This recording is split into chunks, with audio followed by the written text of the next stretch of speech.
Hi everyone, welcome back. ಇವತ್ತು ನಾನು ನನ್ನ ಸನ್ಸ್ಕ್ರೀನ್ನ ರಿವ್ಯೂ ಮಾಡ್ತಿದ್ದೀನಿ. ಒನ್ ಎಸ್ ಮಿನಿಮಲಿಸ್ಟ್ ಮತ್ತೊಂದು ಅಕ್ವಾಲಜಿಕಾ ಬ್ರ್ಯಾಂಡಿಂದ ವರ್ಸಸ್ ಹೇಗಿರುತ್ತೆ ನೋಡೋದ. ಓಕೆ, ಇದರ sun protection SPF 50 broad spectrum, so ಆರಾಮಾಗಿ ಯೂಸ್ ಮಾಡ್ಬೋದು. ಇದರ ಕನ್ಸಿಸ್ಟೆನ್ಸಿ ಬಂದು ಲಿಕ್ವಿಡ್ ಫಾರ್ಮ್ ಇದೆ, ಸೊ ಇದು ಬೇಗ ಸ್ಕಿನ್ನಿಗೆ ಅಬ್ಸರ್ವ್ ಆಗುತ್ತೆ ಆ್ಯಂಡ್ ಇನ್ಸ್ಟೆಂಟ್ ಗ್ಲೋ ಕೂಡ ನೀವು ನೋಡ್ಬೋದು ಇದು ಅಪ್ಲೈ ಮಾಡಿದಾಗ. ಆ್ಯಂಡ್ ವೈಟ್ ಕಾಸ್ಟ್ ಅಂತೂ ಇರೋದೇ ಇಲ್ಲ, ಆಯಿಲಿ ಸ್ಕಿನ್ ಫ್ರೆಂಡ್ಲಿ ಅಂತ ಹೇಳ್ಬೋದು. ಆ್ಯಂಡ್ ನೆಕ್ಸ್ಟ್ ಒನ್ ಮಿನಿಮಲಿಸ್ಟ್, ಇದು ಸ್ವಲ್ಪ ಥಿಕ್ ಕನ್ಸಿಸ್ಟೆನ್ಸಿ ಇದೆ, ಅಪ್ಲೈ ಮಾಡಬೇಕಾದ್ರೆ ನೀವೇ ನೋಡಿ. ಆ್ಯಂಡ್ ಸ್ವಲ್ಪ ಗ್ರೀಸಿ ಅನಿಸುತ್ತೆ ಫೇಸಲ್ಲಿ. ಇದು ಕೂಡ ಅಷ್ಟೇ, ಸ್ಕಿನ್ನಿಗೆ ಸ್ವಲ್ಪ ಬ್ಲೆಂಡ್ ಮಾಡಿದ್ರೆ ನೀಟಾಗಿ ಅಬ್ಸರ್ವ್ ಆಗುತ್ತೆ. ಆ್ಯಂಡ್ ಸ್ವಲ್ಪ ಗ್ರೀಸಿ ಇದೆ, ಇದು ಡ್ರೈ ಸ್ಕಿನ್ ಅವರಿಗೆ ತುಂಬ ಚೆನ್ನಾಗಿ ಅಡ್ಜಸ್ಟ್ ಆಗುತ್ತೆ. ಇದನ್ನು ನಾನು ಆಯಿಲಿ ಸ್ಕಿನ್ ಕಾಂಬಿನೇಷನ್ ಸ್ಕಿನ್ ಅವರಿಗೆ 10/7 ರೇಟ್ ಮಾಡ್ತೀನಿ.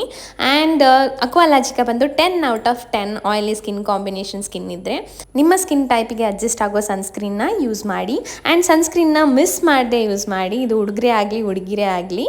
ಆ್ಯಂಡ್ ಅಷ್ಟೇ.